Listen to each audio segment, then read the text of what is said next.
الحمدللہ رب العالمین الصلاۃ والسلام علی خاتم النبیین اما بعد فاعوذ باللہ من الشیطان الرجیم بسم اللہ الرحمن الرحیم۔ معزز خواتین و حضرات، آج اتوار کا دن ہے اور اتوار کے دن ہمارے ہاں بہت ہی زیادہ اہم مجلس ہوتی ہے، اور وہ مجلس ہے فرض عین علم کی۔ اب ظاہر ہر چیز کی اہمیت اس لحاظ سے ہوتی ہے کہ اس کا استعمال کیا ہے۔ تو ظاہر جو علم ہے وہ ہر عمل کی بنیاد ہے، اگر صحیح علم نہ ہو تو عمل بھی غلط ہو جاتا ہے۔ میں آپ کو اس کی ایک مثال دیتا ہوں، یہ مثال میں نے نہیں بلکہ حضرت تھانوی رحمۃ اللہ نے دی ہے۔ حضرت نے فرمایا کہ ایک صاحب تھے، مخلص آدمی تھے، دین دار تھے، دور کسی چشمے کے اوپر انہوں نے ڈیرا لگایا تھا اور بس گزرا اوقات وہیں کر رہے تھے، نماز پڑھتے تھے، اپنے ذکر اذکار میں مشغول تھے، لوگوں سے دور تھے۔ تو ایک دن کوئی طالب علم اس طرف نکلا تھا، تو اس نے دیکھا کہ اس کی ایک جھوپڑی ہے تو اور پانی بھی ہے، تو نماز کے لیے وہیں پہ چلے گئے۔ نماز دونوں نے پڑھی،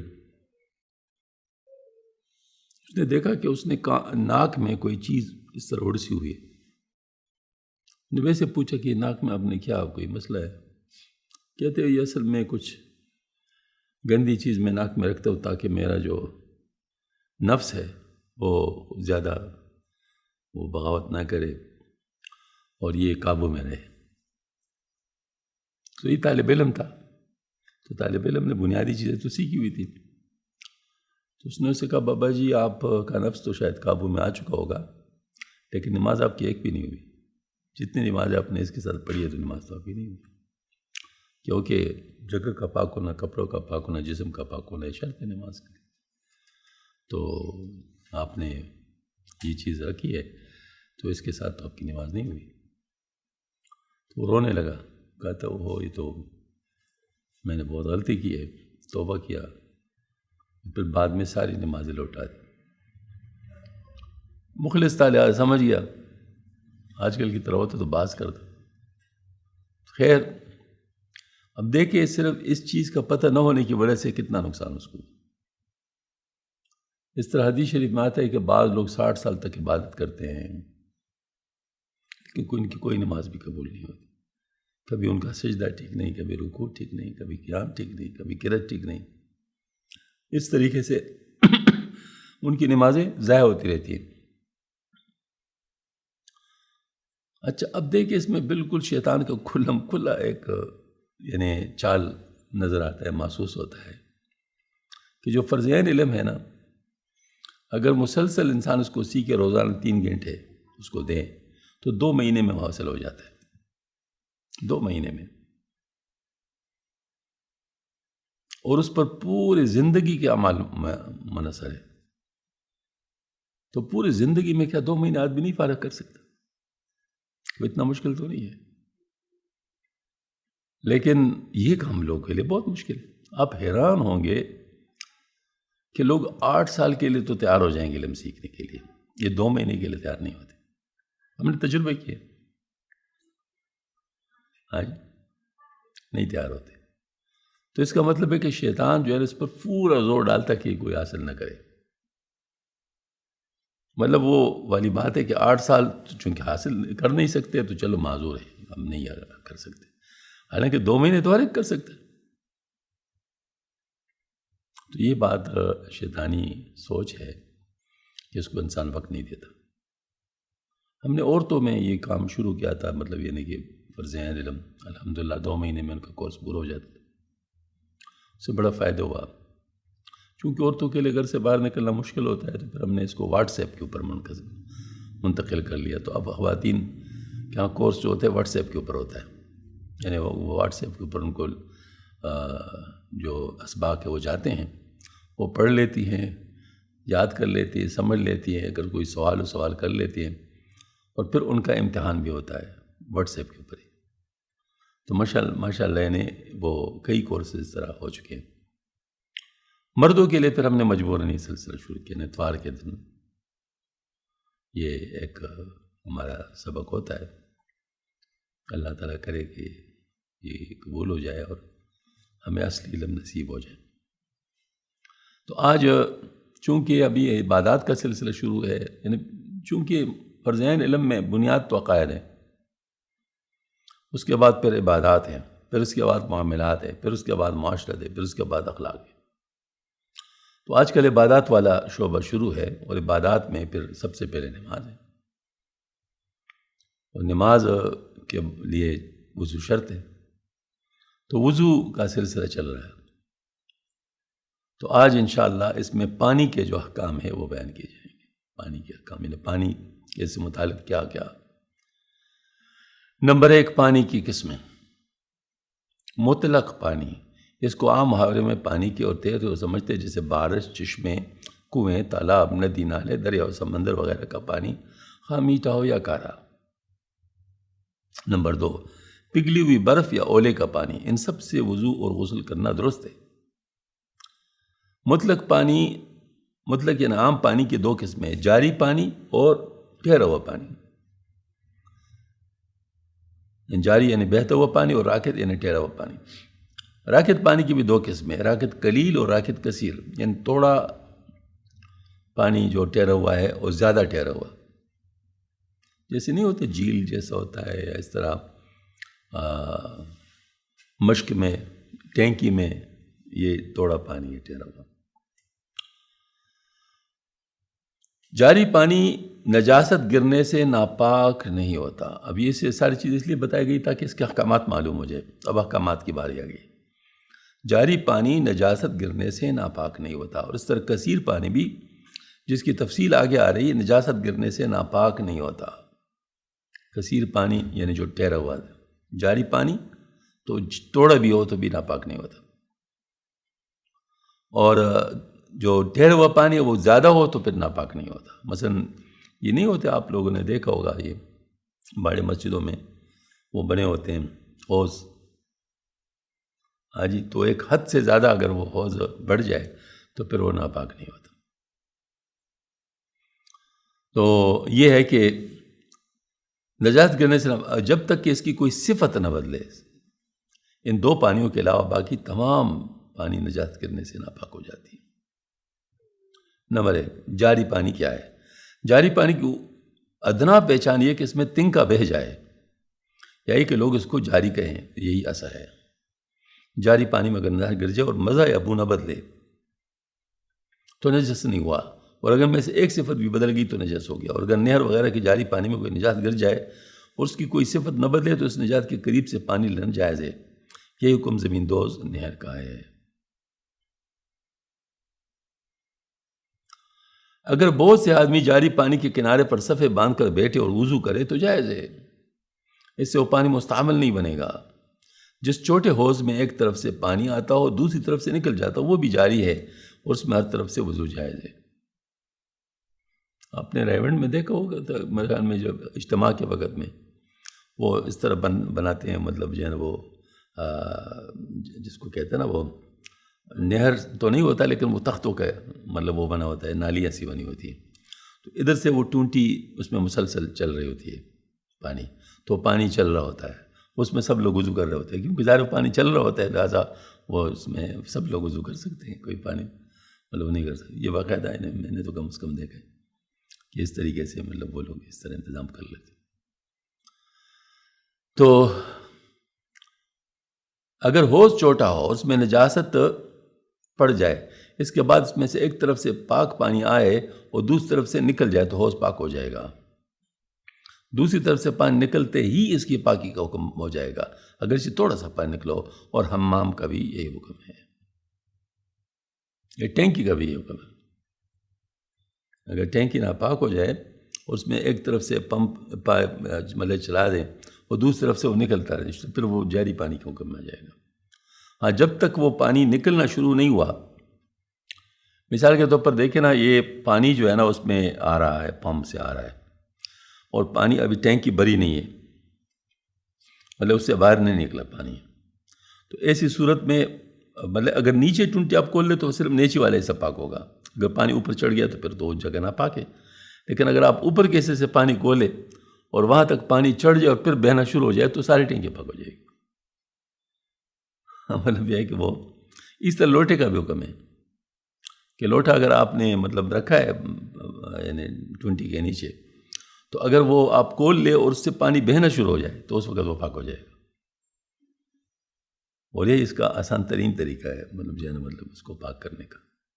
ہاں جی بس آپ جو ہے نا اس میں پانی چھوڑ دیں اور جس وقت اس سے پانی بہنا شروع ہو جائے سائڈوں سے یا ٹونٹی سے تو پھر اس کا مطلب ہے کہ وہ پاک ہو گیا.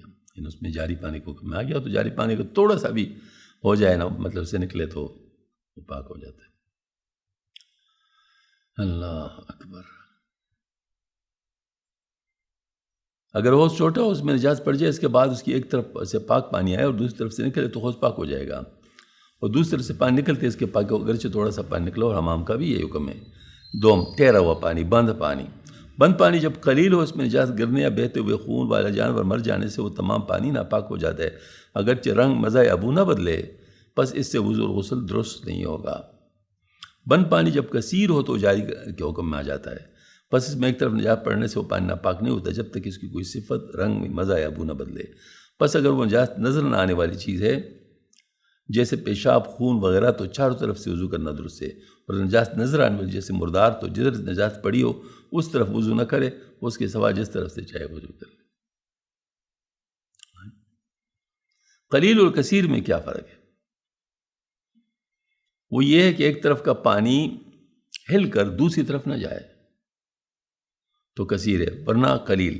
فقہاء اکرام نے عام لوگوں کی آسانی کے لیے 10 گز ضرب 10 گز کثیر پانی کی مقدار 10 گز لمبا یا 10 گز چوڑا. اگر کوئی حوض ہے تو ایک گز میں 3 فٹ ہوتے ہیں تو 30 فٹ ضرب 30 فٹ. ہاں جی تو 30 فٹ ضرب 30 فٹ اگر لمبائی یہ ہمارا جو پلاٹ ہے یہ 35 فٹ چوڑا ہے تو اس سے 5 فٹ کم 5 فٹ کم جو ہے نا مطلب یہ اگر یہ اس طرح ہو جائے اور پھر اس طرح بھی تو اگر اتنا حوض ہے تو بس وہ کثیر پانی ہے. ہاں جی تو مسجدوں میں ہے جیسے شاہی مسجد بادشاہی مسجد جو لاہور کی ہے اس میں بھی حوض ہے. ہاں جی پرانے مساجد جو ہوا کرتے تھے نا اس میں حوض بنا ہوتا تھا اکثر. ہاں وہی جو اسپن جماعت میں ہے نا اسپن جماعت میں ہے ہمارے زیادہ کاکاسب میں بھی ہے بہت سارے مطلب کاکاسب رحمۃ اللہ علیہ کا جو مزار ہے اس کی جو مسجد ہے نیچے جو بنا ہوا ہے اس میں بھی حوض ہے. اس طرح جتنے بھی یعنی مطلب پہلے پرانی مساجد تھی نا بڑی مساجد اس میں اس کا نظام ہوا کرتا تھا کیونکہ یہ آسان ترین طریقہ ہے مطلب وضو کے لیے جگہ بنانے کا ورنہ پھر اس کے لیے کچھ انتظامات کرنے پڑتے.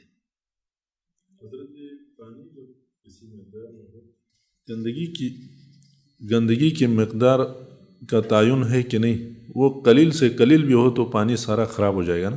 یہ دیکھیں بتایا ہے کہ نظر آنے والا اور نظر نہ آنے والا. تو نظر نہ آنے والا ہو تو پھر تو ٹھیک ہے ہر طرف سے کیا جا سکتا ہے اگر پانی مقدار زیادہ ہے. ہاں جی اور اگر نظر آنے والا ہو تو جس طرف نظر آنے والی چیز موجود ہے اس طرف سے نہ کرے باقی چیزوں سے کر سکتے. ٹھیک ہے.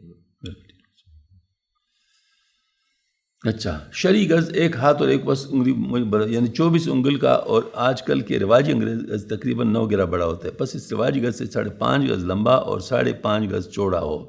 یعنی مطلب ہے گویا کہ ہم نے حساب لگایا نا کہ یعنی 10 گز لمبا تو اس کے لحاظ سے پھر یہ رواجی گز سے 5.5 گز لمبا شرعی گز ہے نا. ہاں تو 1.5 فٹ بنتا ہے.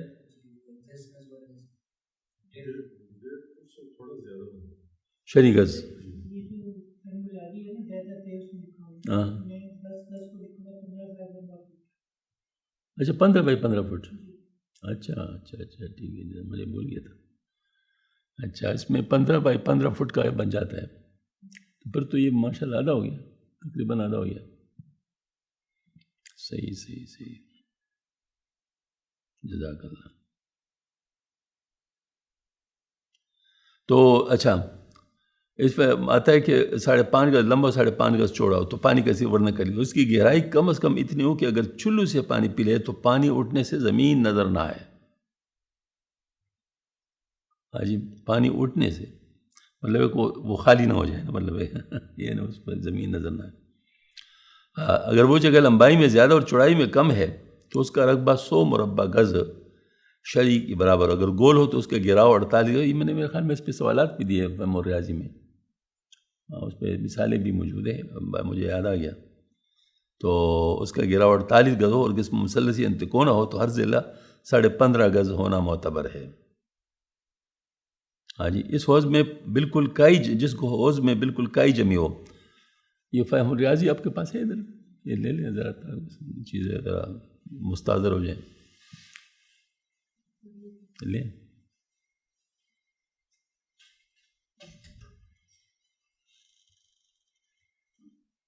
وقت کے ساتھ ساتھ چیزیں کچھ تعریف ہے تو بدتبدیل ہو جاتی ہیں. تو یہ انگریزی گز جو ہے نا تو انگریزوں نے بنایا ہوا ہے نا، تو ہمارا گز تو یہ نہیں تھا. جیسے ہمارا جو میل ہے وہ بھی فرق ہے. ہاں جی، فرسخ مانے جو والی بات ہے نا تو اس میں بھی فرق ہے. تو اس طرح جو ہے نا مطلب ہے کہ یعنی لیکن نام چونکہ ایک ہوتا ہے تو اس میں پھر غلط فہمی ہو سکتی ہے، تو اس وجہ سے اس کو سمجھانا بہت ضروری ہے.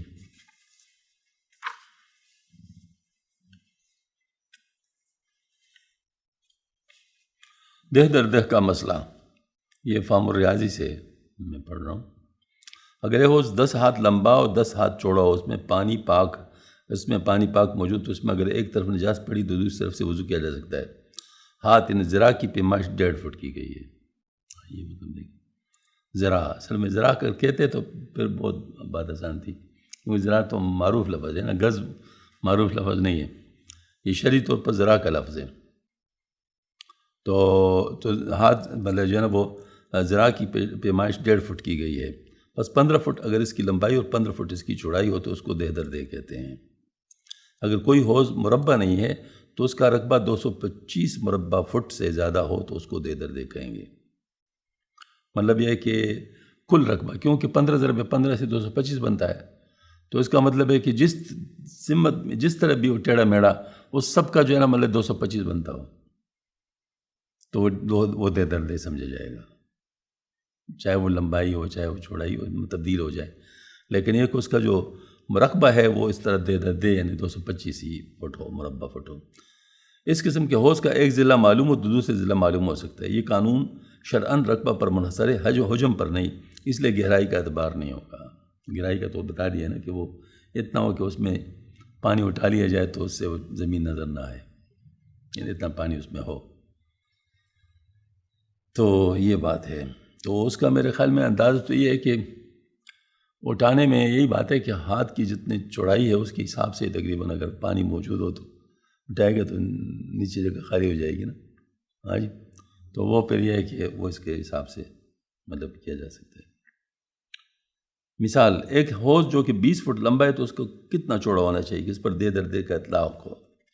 تو 225 کو اگر 20 پر تقسیم کیا جائے تو 11.25 آ جاتا ہے. 11.25 فٹ اگر یہ چوڑا ہوگا تو یہ دہ در دہ ہوگا. تو اس طریقے سے جو اس کا یعنی اگر دائرے کی شکل میں ہے، گول ہے، تو گول ہونے کی صورت میں چونکہ 225 کا اگر مطلب جذر نکال دیا جائے تو وہ جو ہے نا مطلب یہ ہے کہ اس کے حساب سے مطلب جو ہے نا وہ یہ چونکہ پائی ڈی اسکوائر ہے نا، پائی ڈی محیط ہو جاتا ہے، پائی بائی 4 ڈی اسکوائر مربع ہوتا ہے.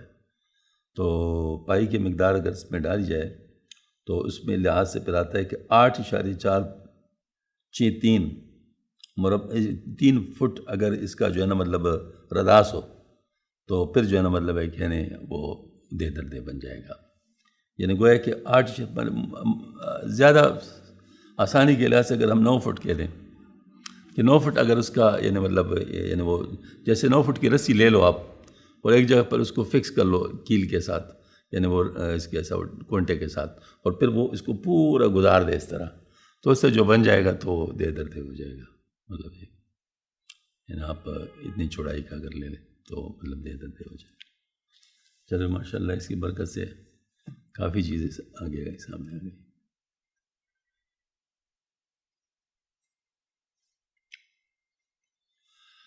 اچھا جی، جس حوض میں بالکل کائی جمی ہو، اگر وہ کائی ہلانے سے ہل جائے اور پانی نظر آ جائے تو وضو جائز ہے، ورنہ نہیں۔ ناپاک حوض اگر بالکل خشک ہو گیا تو وہ پاک ہو جاتا ہے۔ اب اگر اس میں دوبارہ پانی آئے تو وہ پاک ہوگا، اور اب اس کی نجاست واپس نہیں آئے گی لوٹ کے۔ ہم لوگ سمجھتے ہیں کہ صرف پانی سے چیز پاک ہوتی ہے، حالانکہ اور چیزیں بھی ہیں جس سے پاک ہوتا ہے، جیسے مٹی ہے اور یہ ہوا، مطلب اس سے بھی ہوتا ہے، پاک ہوتا ہے۔ تو یہ چیزیں معلوم نہ ہونے کی وجہ سے آدمی شکی پڑ جاتا ہے، لیکن یہ ہے کہ اگر یہ معلوم ہو تو پھر آدمی کو پتہ چلتا ہے کہ برتن نہیں ہے، کیونکہ وہ مٹی کے بنے ہوئے نہیں ہیں نا، مطلب وہ جو ہے وہ اگر پکی مٹی کے بنے پھر بھی اس پہ نہیں ہوگا، لیکن جو کچی مٹی ہے وہ تو خود جب خشک ہو جائے تو پاک ہو جاتا ہے۔ یہ والی بات ہے، پکی مٹی پہ تو اطلاق نہیں ہوگا نا۔ ہاں بالکل، اس میں جذب ہوتے ہیں، کھورا جس کو ہم کہتے ہیں نا، مطلب تو اس پر بھی نہیں ہو، کیونکہ ظاہر اس میں تو جذب تو ہوگا، لیکن وہ چونکہ وہ نجاست جذب ہو جاتی ہے نا پھر، تو اس وجہ سے جبکہ وہ دوسرے اس کی نجاست اڑ جاتی ہے۔ یہ تفصیلی باتیں ہیں، مطلب یہاں اصل میں دیکھیں نا، ایک علم ہوتا ہے جو کہ اجمالی ہوتا ہے، یعنی اس میں یوں کہہ سکتے ہیں کہ موٹی موٹی باتیں آپ کو معلوم ہو گئی، وہ تو ٹھیک ہے، لیکن تفصیلی باتوں کے لیے پھر مفتی کے پاس ہی جانا ہوتا ہے، کیونکہ وہ جو ہے نا مطلب اس کو زیادہ تفصیلات کا پتہ ہوتا ہے، لوگ اس سے پوچھتے ہیں نا۔ اب ڈاکٹر کو ڈاکٹری کی باتوں کا تفصیلات کا پتہ ہوتا ہے، بے شک کوئی دوسرا آدمی ان چیزوں کو کبھی پڑھا بھی ہو، لیکن اس کے پاس بہت ساری چیزوں کا علم نہیں ہوتا، لہٰذا اس کے پاس اس سے پھر کوئی نہیں پوچھ سکتا۔ تو ڈاکٹر سے ڈاکٹری کی باتیں پوچھتے ہیں، انجینئر سے انجینئرنگ کی باتیں پوچھتے ہیں، اور اس طرح جو ہے نا مطلب جو عالم ہوتا ہے اس سے پھر اس کی باتیں پوچھتے ہیں، پھر سمجھ میں بات آتی ہے، ورنہ پھر یہ ہوتا ہے کہ تھوڑا جاننے سے بعض دفعہ مسئلہ ہوتا ہے، یعنی اس میں تو موٹی موٹی باتیں اگر معلوم ہو تو اس سے عام طور پر انسان کام چلا سکتا ہے، لیکن جب کبھی شبہ پڑ جائے، جیسے ابھی یہی بات ہو گئی، جیسے مٹی کی جو نا چیز اور اس طرح عام، تو اب اس میں فتویٰ کی ضرورت ہوگی، مطلب ہم لوگ کسی مولوی سے پتہ کریں گے تو پھر بات بنے گی۔ اگر بڑے حوض کی کوئی صفت متغیر ہو، مثلا پانی میں بدبو پیدا ہو جائے، تو اگر اس میں نجاست کا واقعہ ہونا معلوم نہ ہو تو وہ پاک ہے، اور اس سے وضو اور غسل جائز ہے، کیونکہ بو صرف نجاست سے نہیں پیدا ہوتی، اور چیزوں سے بھی پیدا ہوتی ہے۔ کیا خیال ہے؟ مطلب پاک سالن ہے، وہ اس میں پڑا ہوا ہے، اور اس سے بو پیدا ہو جائے تو ناپاک ہو جائے گا۔ ظاہر مطلب سالن پاک ہے، تو وہ اگر خراب ہو گیا تو خراب ہونے سے وہ ناپاک تو نہیں ہوا۔ ہاں البتہ ناپاک چیز پہلے سے ناپاک ہو، وہ اگر اس میں پڑی ہوئی ہے تو وہ مطلب جو ہے وہ بو کی وجہ سے پہچان ہے اس کی، یہ نہیں کہ مطلب وہ بو کی وجہ سے ناپاک ہے، مطلب یہ کہ ناپاک چیز کی جو بو ہے وہ اس سے اس کی پہچان ہے کہ ناپاک ہے۔ جیسے مثال کے طور پر کوئی کتا گر گیا کنویں میں، تو اس کی بو ہوگی یا نہیں ہوگی؟ تو اس بو سے اس کی پہچان ہوگی، لوگوں کو پتہ چلے گا پہلی دفعہ کہ او یہ کوئی بو آ رہی، کیا بات ہے، پھر آدمی معلوم کر لے، پھر پتہ چلتا ہے کہ او یہ تو کتا گر گیا۔ اب وہ کہتے ہیں اتنے عرصے کی نمازیں لوٹا دو، کیونکہ پتہ نہیں کیا، تو اس کے حساب سے پھر مفتی سے پوچھنا پڑتا ہے کہ کتنا جو ہے مطلب اس میں اس کو بھی نکالنا پڑتا ہے، پھر کتنے ڈول نکالنے پڑتے ہیں، پھر کہتے ہیں بعض صورتوں میں سارا پانی نکالنا پڑتا ہے، بعض صورتوں میں چند ڈول نکالنے پڑتے ہیں، تو یہ ساری باتیں مطلب جو ہے نا وہ پھر سبجیکٹ ٹو کنڈیشن ہے۔ اللہ اکبر۔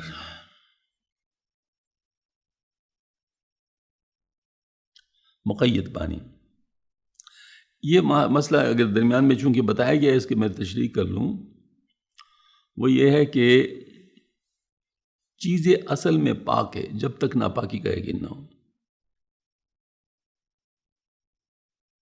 یہ اتنا بڑا آسانی کا اصول ہے نا کہ آپ تصور نہیں کر سکتے۔ کیا خیر، بس یورپ سے کپڑے آئے ہیں، کیا آپ اس کو دھو کے پہنیں گے یا ڈائریکٹ پہن سکتے ہیں؟ جو نہیں ہے کپڑے ہوں، بس کوٹ آیا ہے، کوئی اور چیز ہے، ٹوپی آئی ہے، تو یہ چونکہ آپ کو ناپاکی کا یقین نہیں ہے لہٰذا آپ اس کو پاک سمجھیں گے. ہاں اگر ایک دفعہ اس کی ناپاکی کا یقین ہو جائے تو پھر اس کے پاک کرنے کا یقین ہونا لازم ہے. جب تک آپ اس کو دھو کر پاک نہ کر لیں ہاں جی اس وقت تک آپ اس پہ نماز نہیں پڑھ سکتے. لیکن جب تک آپ کو پہلے سے پتہ نہیں ہے کہ ناپاک ہے تو اس وقت تک وہ پاک ہے. بہت بڑا اصول ہے اور بہت آسانی ہے. اگر یہ نہ ہوتا تو میں سمجھتا کہ شاید ہم تو جو بھی چیز باہر سے آتی پہلے اس کو دھوتے اور پھر اس کے بعد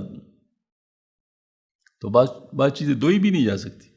وہ تو ایک دفعہ دھو لو تو ختم. بعض چیزیں ایسی ہوتی ہے نا. تو اس وجہ سے یہ بہت اللہ تعالیٰ نے شریعت میں آسانی رکھی ہے. مقید پانی اس کو عام محاورے میں پانی نہیں کہتے اگرچہ پانی کی طرف بہنے والا ہو جیسے گلاب کیوڑا ارگا زبان ارگ سونف وغیرہ یا کسی دوا کا کشید کیا ہوا ارگ گنے کا رس سرکہ شربت وغیرہ یا اس کے ساتھ کوئی خصوصی لگا تو جیسے پتوں کا پل اور درخت سے نچوڑا ہوا پانی مثلا تربوز کا پانی ناریل کا پانی وغیرہ ان سب سے غسل درست نہیں ہے.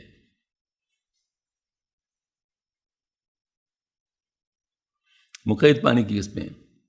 نمبر 1 جو پانی درخت پل یا سبزی وغیرہ کو نچوڑ کر یا خود ٹپک کر نکلے جیسے خربوزہ کیرا ککڑی تربوز اور گلاب وغیرہ کا پانی ہوتا ہے. ہر قسم کا شربت مثلا شربت سندل سونف کانسی وغیرہ. ہر قسم کی دوائی وغیرہ کا کھینچا ہوا ارگ سرکہ نمک ہے جو پگھل کر پانی بن جائے. صابن یا اشتان سجی کا پانی جبکہ اس کا پتلا بن جاتا ہے اور گاڑھا ہو جائے. زعفران قسم کا پانی جبکہ سرخی غالب اور گاڑھا ہو جائے. مازو یا پٹکڑی کا پانی اس قدر ملی ہو اس سے لکھنے سے نقش ظاہر ہو. مٹی وغیرہ ملا ہوا پانی جب اس گاڑھ کی کیچڑ بن جائے. جس پانی میں گیہوں چنے یا لوبیا وغیرہ ابالے جائیں اس میں بو آ جائے. شوربہ سرکہ دودھ یا زعفران وغیرہ جس کا رنگ یا ذائقہ پانی کے مخالف پانی ملایا جائے. اب اس کا نام پانی نہ رہے اگرچہ وہ چیز رنگدار ہو جیسے دودھ وغیرہ تو غلبہ کا اعتبار رنگ کیا جائے گا. رنگ میں مخالف نہیں ہے وہ ذائقہ مخالف جیسے سرکہ وغیرہ تو ذائقہ کا اعتبار کیا جائے گا. اور اگر رنگ و ذائقہ دونوں میں مخالف نہیں جیسے گلاب وغیرہ تو مقدار کی زیادتی کا اعتبار کیا جائے گا. اور مقدار میں دونوں برابر تو احتیاطاً پانی مغلوب سمجھا جائے گا اور وضو جائز نہیں ہوگا. دیکھو نا ایک چیز ہے پاک ہے لیکن پاک کرنے والے نہیں. کیا کہتے ہیں اس کو؟ طاہر ہے لیکن مطہر نہیں ہے. تو یہ چیز طاہر ہے مطلب اگر آپ کے جسم پہ پڑ جائے تو آپ کو دھونے کی ضرورت نہیں ہے اگر وہ پاک ہے اس میں کوئی ناپاکی نہیں ملے ہوئی.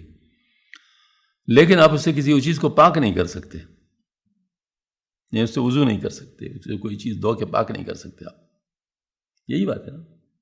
مطلب ایک اس کو جو ہے نا وہ آپ کو یعنی اس کے لیے آپ کیونکہ مطہر چیز جو ہے نا وہ یہی پانی ہے اس قسم کی چیز ہے تو وہ جو ہے نا وہ اس کے ذریعے سے آپ باقی چیزوں کو بھی پاک کر سکتے ہیں. لیکن اگر ایسا نہیں ہے تو پاک ہوگا لیکن مطہر نہیں ہوگا پاک کرنے والا نہیں ہوگا. دیکھیں یہاں پر لکھا ہے مستعمل پانی خود پاک ہے. اگر کسی پاک چیز کو لگ جائے تو اس کو ناپاک نہیں کرتا. اسی پر فتویٰ ہے. بعض لوگ اس میں تشدد کرتے ہیں تو ہمارے ہاں اس میں تشدد نہیں ہمارے علماء کے نزدیک کیونکہ مستعمل پانی کے کئی قسمیں ہیں. اگر آپ نے کوئی نجاست دھوئی ہے اس سے تو وہ پانی جو مستعمل ہے وہ اگر لگے گا تو ناپاک کر دے گا کیونکہ اس کے نجاست مل گئی. اب جیسے خون کی جگہ آپ دھو رہے ہیں تو خون اس کے ساتھ مل گیا تو اب تو مطلب یہ ہے کہ وہ پانی نہیں رہا وہ تو اس میں وہ شامل ہو گیا.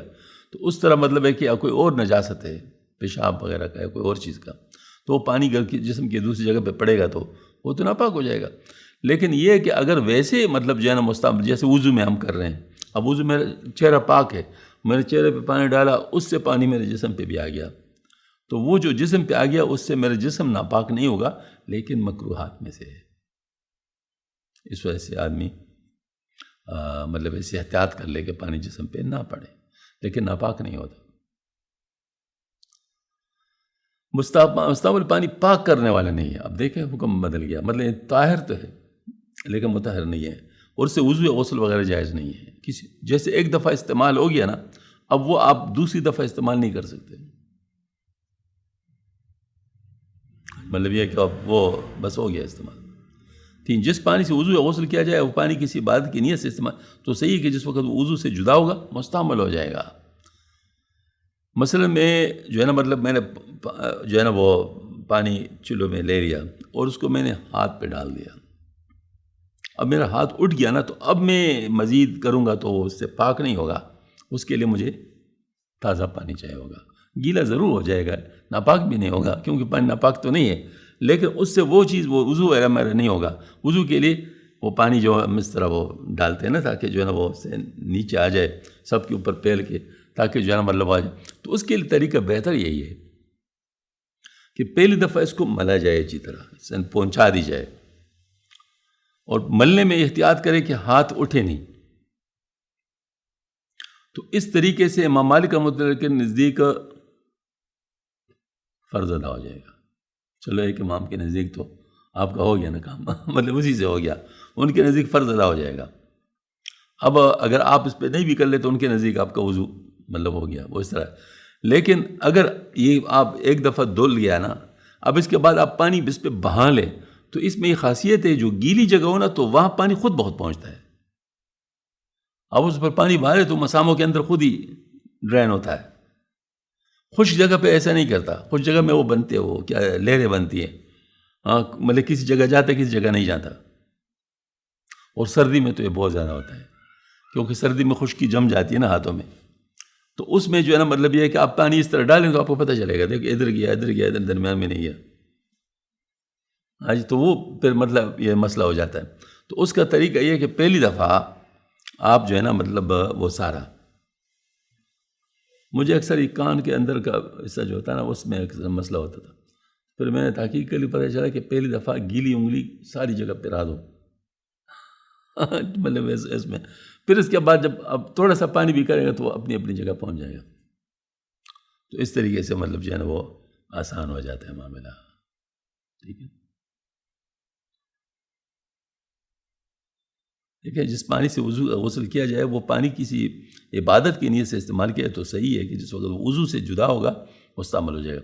اگر اعضاء وضو کے سوا کسی اور وضو، مثلا ران، پیٹ یا پنڈلی کو دھوئے تو اصح یہ ہے کہ پانی مستعمل نہیں ہوگا، کیونکہ اس میں عبادت کا مسئلہ نہیں آتا نا. اور اگر اعضاء وضو کو دھوئے گا تو مستعمل ہو جائے گا.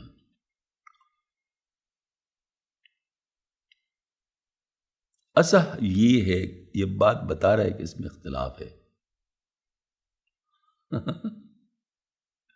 مطلب اس میں اختلافی نوٹ موجود ہے. صرف یہ ہے کہ ہمارے نزدیک یہ ہے، ہمارے نزدیک صحیح ہے. اگر کسی شخص نے مٹی، آٹا یا میل چھڑانے کے لیے وضو کیا، یا پاک شخص نے ٹھنڈا ہونے کے لیے وضو کیا تو پانی مستعمل نہیں ہوگا. یہ بڑی خوبصورت مسائل ہے. ایک دفعہ حضرت مولانا یحییٰ صاحب رحمۃ اللہ علیہ، حضرت مولانا زکریا صاحب رحمۃ اللہ علیہ کے جو والد صاحب تھے، بہت بڑے عالم تھے، فقیہ عالم تھے، سبحان اللہ. تو ایک دفعہ وہاں گرمی تھی، اس علاقے میں تو گرمی ہوتی تھی، تو ٹھنڈک لینے کے لیے پانی اپنے اوپر بہا رہے تھے نا. تو 2-3 لوگ جا رہے تھے، ان کو کہہ دو فلانو سن لو، میں نے یہ مطلب جو ہے نا وہ کہتے مسنون غسل میں نہیں کر رہا، میں صرف اپنے ٹھنڈک حاصل کرنے کے لیے کر رہا ہوں، تو یہ ناجائز نہیں ہے، اسراف میں نہیں آتا. پھر ساتھ ایک بات فرمایا تم کہتے ہو مولوی ہو نا، اپنے لیے مسئلے بناتا ہوں، ہاں تم بھی مولوی بن جاؤ، پھر اپنے لیے بناؤ نا مسئلے. تم بھی مولوی بن جاؤ، پھر اپنے لیے مسئلے بناؤ. اب دیکھو میں آپ کو ایک بات بتاؤں، یہ ہمارے جو کولر ہوتے ہیں، کولر، روم کولر جو ہوتے ہیں، جس میں پانی ہر وقت چل رہا ہوتا ہے، وہ خس کی ٹٹی پہ چل رہا ہوتا ہے، کیا خیال ہے، جائز ہے ناجائز ہے؟ فتویٰ کیا ہے، جائز ہے ناجائز ہے؟ ہاں نہیں، ان کو تو پتہ ہے نا، خس کی ٹٹی پہ پانی مسلسل بہ رہا ہوتا ہے نا، تبھی وہ ٹھنڈک دیتا ہے نا. وہ کولر چلتا ہے تو ٹھنڈی ہوا اس سے آتی ہے نا. تو وہ کیا خیال ہے، وہ نظام جائز ہے ناجائز ہے؟ پتہ نہیں ہے. تو ظاہر مطلب اسی سے بہت، تو اس کو ناجائز تو کسی نے نہیں کہا نا. آخر مدرسوں میں ہوتا ہے نہیں ہوتا، اعتکافوں میں لگا ہوتا ہے نہیں لگا ہوتا. اچھا گرمیوں میں، اچھا اب یہ جائز ہے تو اب اس میں پانی کتنا استعمال ہوتا ہے، مسلسل آ رہا ہوتا ہے. لیکن چونکہ وہ مطلب ظاہر ایک مقصد کے لیے ہے، لہٰذا مطلب اس میں کوئی مسئلہ نہیں ہے. اسی طریقے سے ٹھنڈک حاصل کرنے کے لیے آپ جو غسل کرتے ہیں اس پر پانی کے مقدار پہ پابندی نہیں ہے. لیکن اگر آپ جمعہ کے لیے غسل کر رہے ہیں یا واجب غسل کر رہے ہیں اس صورت میں ایک مقدار سے زیادہ ہوگا تو اسراف سمجھا جائے گا. میں ویسے کہتا ہوں آپ ویسے اپنے چہرے کو دھوئیں 5 دفعہ دھوئیں 7 دفعہ دھوئیں تو ناجائز ہوگا, اور وضو میں 3 دفعہ سے زیادہ دھوئے تو اسراف ہو جائے گا. کیونکہ وضو ایک شرعی چیز ہے, اس کے لیے شریعت کے اپنے احکامات ہیں, اس سے زیادہ نہیں کرنا. ایک تو یہ بات ہو گئی. دوسری بات ہے کہ وہ جو باقی چیزیں ہیں وہ کبھی کبھی ہوتی ہیں, مطلب ظاہر وقت تو نہیں ہوتا. مثلا ٹھنڈک کے لیے آپ کر رہے ہیں تو آپ بار بار پانی ڈال رہے ہیں تو وہ تو کبھی کبھی ہوتا ہے, لیکن وضو تو آپ کو ہر دفعہ روزانہ کرنا ہے, تو اس پر اپنے احکامات ہیں, اس کے مطابق آپ کو کرنے ہوں گے تاکہ جو ہے نا مطلب ایک اسراف نہ ہو. بلکہ اس میں تو یہ بھی ہے, نہر میں بھی اگر آپ نہر کے پاس سے اگر آپ وضو کر رہے ہیں اس میں بھی 3 دفعہ سے زیادہ نہیں ڈالنا, حالانکہ وہ پانی اس نہر کے اندر ہی جا رہا ہے. آپ جس وقت پانی ڈال رہے ہیں تو پانی کدھر جا رہا ہے؟ وہ نہر کے اندر ہی جا رہا ہے نا, تو وہ پانی ضائع تو نہیں ہوتا, وہ پانی تو اس کے اندر ہی ہے, لیکن پھر بھی وہ اسراف سمجھا جائے گا, مطلب اس کو خلاف سنت سمجھا جائے گا. اگر مطلب ایک وضو وغیرہ اور وضو وغیرہ نہ ہو تو پھر ٹھیک ہے, پھر ایک علادہ مطلب اس پہ آئے گی, اس کا اپنا ایک فقہ ہے.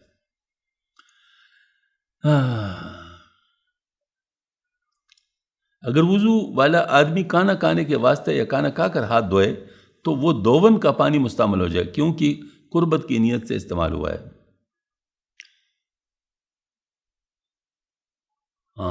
اگر جنبی نے غسل کیا اور اس کے غسل کا کچھ مستعمل پانی اس کے برتن میں ٹپک گیا تو برتن کا پانی خراب نہیں ہوگا جب تک مستعمل پانی غالب نہ آ جائے, یعنی غیر مستعمل پانی کے برابر یا اس سے زیادہ نہ ہو جائے.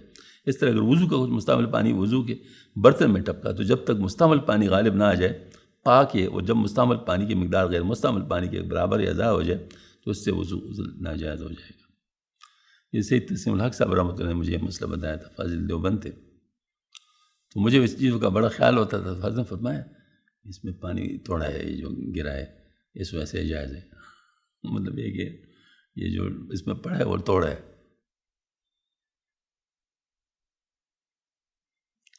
اگر رومال سے اپنے اعضائے وضو یا غسل پونچھے اور رومال خوب بھیگ گیا یا اس کے اعضاء سے قطرے ٹپک کر کسی کپڑے پر بہت زیادہ لگ گئے تو بالاتفاق اس کے ساتھ نماز جائز ہے. نمبر 9, مستعمل پانی اگرچہ بظاہر مذہب میں پاک ہے, اگرچہ ظاہر مذہب میں پاک ہے لیکن اس کو پینا اور اس سے آٹا گوندنا کراہت تنزیہ اور طبی نفرت کی وجہ سے مکروہ ہے. مستعمل پانی اگرچہ پاک ہے لیکن ہر پاک چیز کا تو آپ اس طرح نہیں کر سکتے نا. کیا خیال ہے, پاک مٹی کھا سکتے تو مطلب یہ ہے کہ ہر چیز کا اپنا ہوتا ہے نا, تو یہ کہ ہے تو پاک, لیکن مطلب یہ کہ اس سے یہ نہیں کہ اس کا مطلب یہ نہیں کہ اسے آٹا گوندے ہے اس طرح. اور جن کے نزدیک مستعمل پانی نجس ہے, جن کے نزدیک اس کا مطلب اختلاف والی بات جو میں عرض کر رہا تھا نا, جن کے مستعمل پانی ان کے نزدیک پینا اور آٹا گوندنا وغیرہ مکروہ تحریمی ہے, ہمارے ہاں مکروہ تنزیہ ہے. نمبر 10, مستعمل پانی نجاست حکمی کو پاک کرنے والا نہیں ہے لیکن نجاست حقیقی کو پاک کرنے والا ہے, یہی راج ہے.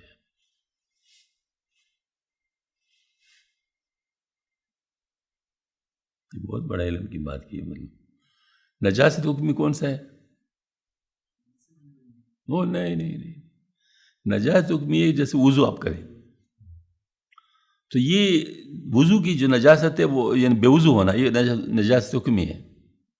اس کو دور کرنے کے لیے اگر آپ نے وہ کیا تو وہ مطلب یہ ہے کہ وہ یعنی اس سے مستعمل پانی آپ استعمال نہیں کر سکتے اس میں, وہ چونکہ وہ مطہر نہیں ہے تو لہٰذا وہ نہیں کر. لیکن یہ نجاست حقیقی پیشاب ہے یا کوئی اور غلاظت ہے تو اس کو پاک کر سکتے ہیں. مستعمل پانی میں اگر اچھا پانی سے اس سے زیادہ ملایا جائے یا اسے جاری کرے تو نجاست حکمی کے پاک کرنے میں یعنی غسل میں بھی کام آ سکتا ہے. یہ کیوں یہ مسئلے بیان کیے جا رہے ہیں؟ بعض دفعہ پانی بہت کم ہوتا ہے, بعض علاقوں میں قطرے کے لوگ محتاج ہوتے ہیں. تو ایسی صورت میں آپ عیاشی تو نہیں کر سکتے نا پھر تو آپ کو تمام گنجائش استعمال کرنی پڑتی ہے. ہاں جی. اللہ تعالیٰ ہم سب کو شکر کی توفیق عطا فرمائیں. یہ بہت بڑی بات ہے. ہم لوگ ناشکری میں مبتلا ہو جاتے ہیں. جو پانی ہم بے دریغ استعمال کرتے ہیں اس میں کوئی پرواہ نہیں کرتے، وہ ناشکری کی علامت ہے. مثلا وضو کر رہے، وضو کا نلکے کا پانی جاری ہے، مجھ سے وضو کر، خدا کے بندو بند کر کے پھر کرو. مطلب جو ہے نا وہ ٹونٹی، آج کل ایک ٹونٹی آئی ہوئی ہے، میں اس کو ذرا پروموٹ کرنا چاہتا ہوں سب کو. وہ جو ہے نا وہ ایک ہاتھ سے اٹھا لے اس طرف، مطلب مکسر ہوتا ہے نا، تو اس میں یہ ہے کہ اگر آپ اس طرف کرے تو ٹھنڈا پانی آتا ہے، اور اس طرف کرے تو گرم پانی آتا ہے، درمیان میں ہو تو برابر، یعنی گرم پانی اور ٹھنڈا پانی مکس ہو. صرف اوپر نیچے سے مطلب کھلتا ہے اور بند ہوتا ہے، آپ کو ہاتھ سے وہ برابر نہیں کرنا پڑتا. تو ایسی صورت میں آپ یہ کہ اس طرح اس انگلی سے اس کو مطلب کر لے، اس کو چلو دیر، پھر اس کے نیچے کر کے جو ہے نا مطلب ہے کہ وہ کر لو، پھر اس کے بعد دوسری دفعہ پھر اس کے اوپر کر لے اور چلو بن لے، پھر اس کے بعد اسے نیچے کر کے جو ہے نا وہ کر لے، تو نیچے کرنے سے بند ہو جائے گا. اس میں ماشاءاللہ سنت کے مطابق وضو ہو سکتا ہے. سنت کے مطابق یعنی وضو ہو سکتا ہے. پہلے تو میں الیکٹرانک والا استعمال کر رہا تھا، جو الیکٹرانک کا ہوتا ہے، مطلب جو جس کے سامنے ہاتھ کر لو تو کھل جائے، جس کے تو وہ تو خیر بہت اچھا ہے، لیکن اس میں تو ایک مسئلہ ہے نا کہ اس میں چارج بھی کرنا پڑتا ہے، اور یعنی ظاہر مہنگا بھی ہے. یہ تو ایک دفعہ لگا لو تو بس جب تک خراب نہیں ہوگا تو ٹھیک ہو، پھر چلتا رہے گا، اور خرچ بھی مزید اس پر کوئی نہیں ہے. اور خرچ کے لحاظ سے ان ٹونٹیوں کے مقابلے میں اتنا کوئی زیادہ مہنگا بھی نہیں ہے، معمولی فرق ہوگا. تو اب تو میں جو بھی نل کے خراب ہوتے ہیں گھر میں، تو میں اس کے ذریعے سے وہ کر رہا ہوں، تو دو تو لگ گئے انشاءاللہ آہستہ آہستہ. اب جو ہے مطلب مزید بھی جو ہوں گے تو بس اس کے ذریعے سے اس کو تبدیل کریں گے. تو یہ ایک ماشاءاللہ ایک ڈیولپمنٹ آئی ہے. اللہ تعالی ہم سب کو